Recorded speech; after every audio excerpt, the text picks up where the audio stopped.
Olá, seja bem-vindo ao meu canal. Eu sou a professora Camila Miranda e se você quer aula sobre combate às discriminações, tópico que vai cair no Concurso Nacional Unificado, conhecido como Enem dos Concursos, assista essa videoaula até o final para você aprender tudo sobre este tema.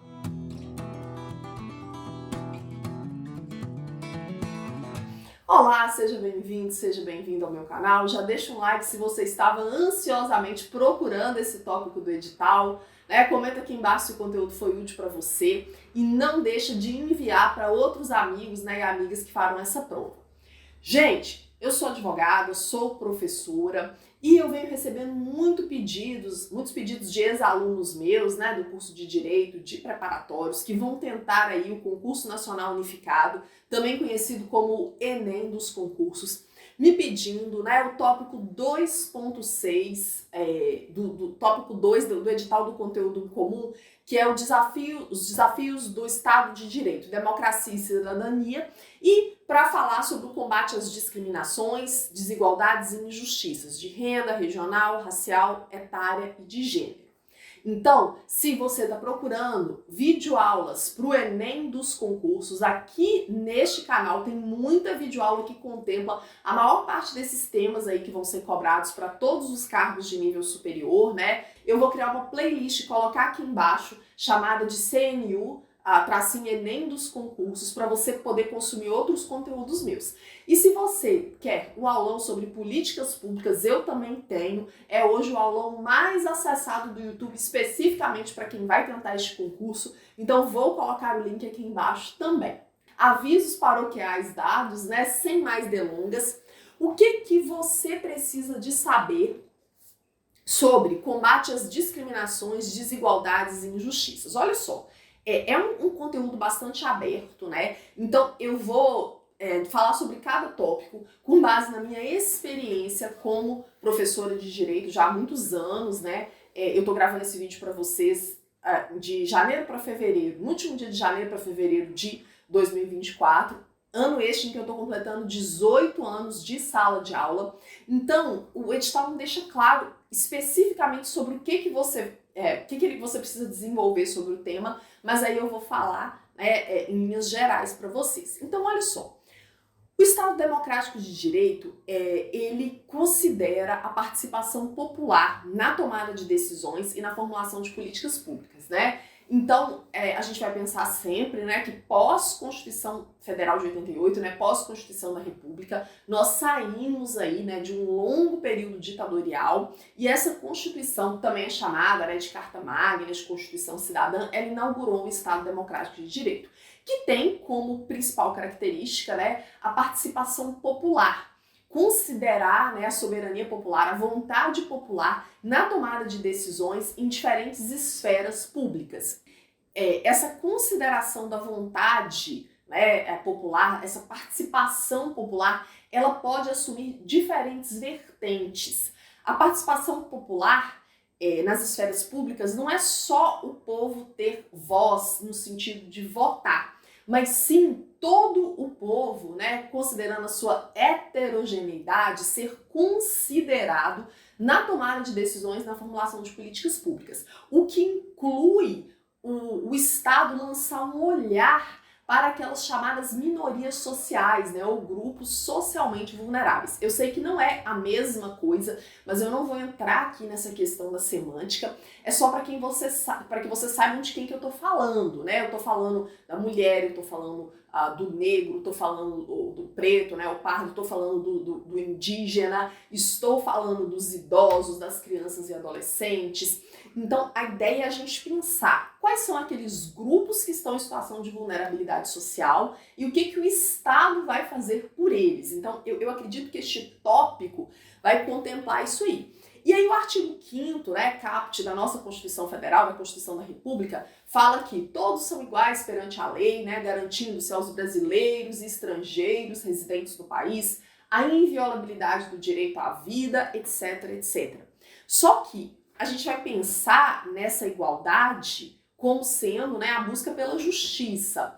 Só que não é uma igualdade, a gente tem que saber diferenciar, né, isonomia ou igualdade, que também não é exatamente a mesma coisa, mas aqui é para que você entenda. A igualdade, a gente tem que saber diferenciar entre igualdade formal e igualdade material.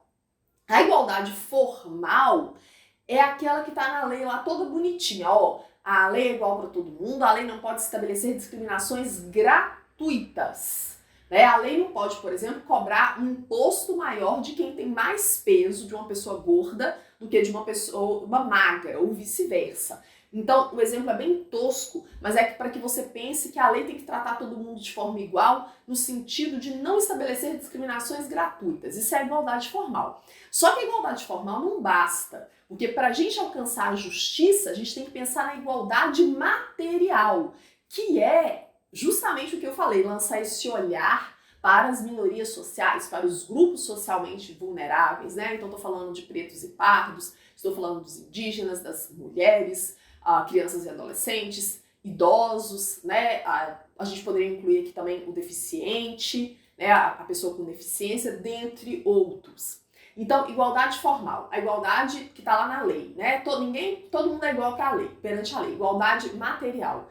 Na prática, existem sim grupos em condição de vulnerabilidade social que precisam de um tratamento especial por parte do Estado, para eles desfrutarem, né, de condições melhores de vida, para que a gente alcance a verdadeira justiça. Então é por isso que tem leis específicas, né, que tem ações específicas para proteger estes grupos. Então é sobre isso que eu vou falar. E, gente, não há dignidade humana, não há direitos humanos respeitados se a gente não considera as peculiaridades destes grupos na formação de políticas públicas. Se a gente não considera que esses grupos eles são historicamente discriminados, eles estão em diferentes condições de vulnerabilidade, aí entra também a vulnerabilidade de renda, né, econômica, regional. Então, eu acredito que esse tópico foi incluído porque você, futuro servidor público federal, tem que ter muito claro na sua cabeça que o seu trabalho vai ser parte disso aí. Então, quando a gente fala em minoria social, por exemplo, a mulher enquanto minoria social, aí sempre tem uma engraçadinha que dá um grito, mas as mulheres são a maioria no Brasil? Sim, mas quando a gente fala em minoria social, a gente está falando em termos de expressão social, em termos de ter voz, de ter poder, de ter direito cumprido, respeitado. Eu não estou falando aqui em termos quantitativos, a minoria social ela pode ser a maioria quantitativa, mas em termos de expressão social, né, realmente são grupos que carecem de atenção especial. E aí essa videoaula a gente vai falar um pouco sobre as desigualdades de renda, regional, racial, etária e de gênero, né? 5 principais desigualdades. Então, vou falar primeiro sobre desigualdades de renda. Gente, o Brasil é um país desigual. É por isso que eu, professora Camila Miranda, tenho como missão de vida incentivar as pessoas a estudarem. E eu descobri a minha vocação e a minha profissão muito cedo. Por quê? O estudo é a única forma de emancipação social honesta no Brasil. É um meio de você alcançar a mobilidade social, de você melhorar as suas condições de vida. Eu acredito nisso. Porque o Brasil é um país desigual que não tem oportunidade para todo mundo. Então, se você não é herdeiro, né, não nasceu aí em uma família rica, e, gente, eu não tenho nada contra quem obviamente tem herança, nasceu em família rica, nada disso não, né? Eu não estou dizendo que essas pessoas são ruins ou são piores, mas para quem não está nessa condição, estudar muitas vezes é o único caminho para se emancipar socialmente. Por quê? Porque o Brasil é um país que tem essa desigualdade de renda. Então, o que a gente pode dizer a respeito disso?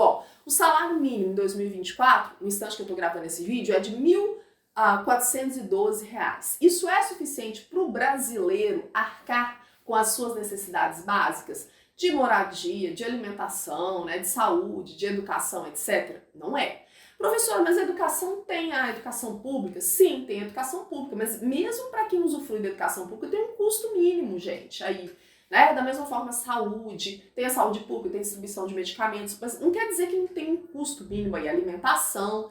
Então, o salário mínimo brasileiro não garante para quem precisa dele uma vida digna, né? Então, a desigualdade de renda. Isso a gente considerando um trabalhador formal, que tem uma carteira assinada, que tem os seus direitos garantidos e ganha o salário mínimo brasileiro. A gente ainda tem pessoas no Brasil, né, um número significativo de brasileiros, eu até achei alguns índices, mas eu não quis apresentar, porque senão essa aula fica muito marcada, né, esses índices mudam o tempo inteiro, mas a gente tem um número significativo de brasileiros vivendo abaixo da linha da pobreza, né? E aí, essas desigualdades de renda são mais gritantes em algumas regiões do Brasil, regiões mais carentes. Então eu tomei como referência o Vale do Jequitinhonha, em Minas Gerais, né, já foi tristemente conhecido como Bolsão da Pobreza e tal, que é uma região muito pobre, muito carente de recursos, muito carecedora de um olhar estatal mais assertivo, né, voltado para políticas públicas específicas. E aí, o que a gente pode fazer, citar como referência em termos legais para se minimizar essas desigualdades de renda? Programas de transferência de renda. Né? A gente tem aí diferentes programas de transferência de renda que são executados por meio, geralmente, da assistência social, mas o mais conhecido deles hoje é regido pela Lei 14.601 de 2023, que é o Bolsa Família. Então, nesse sentido, se você tiver que dissertar sobre isso, qualquer coisa do gênero, os programas de distribuição de renda, eles cumprem um importante papel para minimizar essas desigualdades de renda no Brasil, né? A exemplo do Bolsa Família, ok? Agora, traçando algumas considerações sobre as desigualdades regionais, acaba que complementa um pouco o tema das desigualdades de renda, né? O artigo 3º da nossa Constituição, ele fala lá sobre os objetivos da República Federativa do Brasil. E dentre esses objetivos estão reduzir as desigualdades regionais, né? A gente sabe que dependendo da região do Brasil onde você vive, né? Vamos colocar como um comparativo, né? A região Nordeste, a região Sul e a região, até mesmo a região Sudeste, né? Onde eu moro em Belo Horizonte, estou gravando esse vídeo aqui de Belo Horizonte, em Minas. Então, a depender de em qual região você mora, você vai desfrutar de muito mais acessos e oportunidades do que se você morasse em alguma outra região. Então, isso está relacionado a desnível de renda, a oportunidades de trabalho, acesso à educação, saúde, oportunidades em geral, né? E aí o Estado não pode fechar os olhos para isso. Mais uma vez, a gente tem que pensar em políticas públicas. Se você não sabe o que é uma política pública, né, já assiste a minha videoaula de políticas públicas, eu vou colocar o link aqui embaixo, né, tanto da playlist do CNU, do Enem dos concursos, quanto da minha videoaula de políticas públicas. Então, tem que ter políticas públicas específicas para determinada região. E aí, tem uma legislação, né, que é a Lei 7.827 de 89, que ela institui os fundos constitucionais de financiamento do Norte, do Nordeste e do Centro-Oeste, né? O FNO, o FNE e o FCO, que é uma legislação que é considerada, né, um importante mecanismo de combate aos desequilíbrios regionais do país. Não é uma legislação perfeita, né? É uma legislação aí que ela tem alguns pontos que podem, né, ser criticados, tem a ver com incentivos, né, na esfera privada, mas, em todo caso, pode ser uma referência, além do artigo 3º da Constituição, né, que fala sobre a redução, do inciso que fala da redução das desigualdades regionais, essa lei 7.827 de 89, que fala, né, sobre esses fundos constitucionais de financiamento do Norte, Nordeste e Centro-Oeste, representam um mecanismo para se reduzir as desigualdades regionais. Mas nós também temos que complementar essa videoaula, né, falando sobre as desigualdades raciais. Gente, é absurdo que um país como o Brasil ainda tenha índices tão altos de racismo, de discriminação com base na raça, né, na cor, na etnia, mas o racismo existe. Né? Quem fala que não existe racismo no Brasil, além de preconceituoso, está sendo terrivelmente desinformado. Então, as minorias étnicas e raciais ainda são as principais vítimas de discriminação no Brasil. É por isso que tem sim, né, nós temos que pensar em diferentes formas de se combater a discriminação, né, contra pessoas pretas, pardas, indígenas, né, grupos indígenas, grupos quilombolas, dentre outros. Então, a gente tem o quê? Temos ações afirmativas como formas de minimizar essa exclusão. Essa exclusão, inclusive, essa discriminação racial, ela acaba por assumir contornos socioeconômicos. O que são ações afirmativas? Eu vou começar dando um exemplo. As leis de cotas, né? As cotas são um exemplo de ações afirmativas. Ações afirmativas são ações estatais voltadas para se minimizar essa exclusão histórica da qual alguns grupos são vítimas. Então, quando existe a reserva de cotas, por exemplo, para pessoas pretas e pardas, para ingressos em universidades públicas, em concursos públicos, é porque essas pessoas, muitas vezes, além da discriminação que elas sofrem, elas também estão inseridas em grupos carentes do ponto de vista social, do ponto de vista econômico. Então, garantir as cotas é uma forma de se levar um acesso para elas que naturalmente elas não teriam, como uma forma de minimizar essas desigualdades. É o suficiente? Não é o suficiente, mas pode ser uma primeira via de acesso para essas pessoas para direitos como a educação, né, o direito de cursar uma universidade pública, né, de ter acesso ao mercado de trabalho por meio de um concurso público, etc. E nós temos também, né, um marco legal super importante que eu preciso mencionar, é a Lei 7.716 de 89, que é a Lei dos Crimes de Racismo, né? É a Lei dos Crimes Resultantes de Preconceito de Raça e de Cor, uma lei super importante. E no Brasil, o racismo é um dos crimes que tem um tratamento mais rigoroso. Né? O crime de racismo ele é inafiançável e imprescritível. Então, pensar na proteção destes grupos, ok? Mas eu não concordo com nada disso. Professora, mas esse é papo de esquerdista. Filho, você vai fazer a prova do Enem dos concursos, né? Esses tópicos, eles são cobrados. Você, como servidor, precisa ter um olhar voltado para isso aí. Então, a escolha é sua, né? Vamos começar a refletir a respeito desses temas. Você concordando ou não concordando, esse tópico vai cair na sua prova, né? Vamos abrir a cabeça aí, né? E estudar e refletir a respeito de tudo isso. Vamos falar sobre as desigualdades etárias. Você que está me assistindo, acha que tem preconceito contra o idoso no Brasil? Você acha que o jovem muitas vezes é discriminado na hora de entrar no mercado de trabalho? Você acha que sim? Você acha que não? Comenta aqui embaixo, porque tem sim discriminação etária no Brasil, gente. O idoso, a qualidade de vida que esse idoso vai ou não desfrutar a partir dos 60 anos, né, está diretamente ligada à renda dele, às condições que ele tem. A gente vê aí essas discussões da terceira idade, a gente nem chama mais de terceira idade, né? Idosos viajando, se divertindo, aproveitando a vida, né? Morando aí nessas comunidades coparticipativas. Isso é tudo, o idoso de alta renda. O idoso de baixa renda, ele está numa condição extremamente vulnerável no Brasil. Então, as desigualdades etárias, vamos pensar, existem grupos no Brasil que são socialmente vulneráveis por motivo de idade. Né? Então a gente tem as chamadas leis geracionais, que vão aí contemplar esses grupos. Então a gente tem o Estatuto do Idoso, que é a 10.741, tem videoaula aqui sobre o Estatuto do Idoso, o Estatuto da Juventude, tem videoaula no meu canal também sobre o Estatuto da Juventude, e tem o Estatuto da Criança e do Adolescente. Lei 8.069, tem muitas aulas aqui sobre isso. Então, o Estado também tem que pensar em desigualdades etárias, ou seja, diferentes propostas de políticas públicas para atender diferentes grupos que estão em situação de vulnerabilidade em razão da sua faixa etária. E por fim, eu vou falar um pouco para vocês sobre a desigualdade de gênero. Esse é um tema que costuma também dar polêmica, né? Eu não concordo com isso, que a mulher é discriminada, eu não concordo com a Lei Maria da Penha e a violência contra o homem, né? Tadinho do homem. Gente, eu não tô dizendo que não existe violência contra o homem, né? Porém, a gente sabe que homem é vítima de violência, tem um código penal para atender essas questões, mas em termos de índices, né, as mulheres são as maiores vítimas de violência doméstica, por isso que existe uma lei específica para proteger. Mas falar em desigualdade de gênero não é só falar em violência doméstica, não.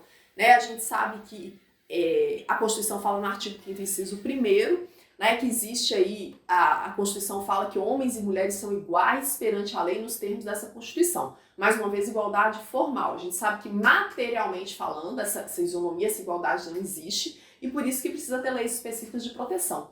Eu tenho vídeo-aula aqui que eu falei sobre isso, né, sobre a condição da mulher no mercado de trabalho. Todos esses temas de alguma forma já foram contemplados aqui. Porque a gente sabe que a nossa sociedade é uma sociedade machista, uma sociedade patriarcal. Isso tem a ver com a construção histórica, né, do Brasil, do nosso modelo de sociedade. Eu não vou nem entrar nisso.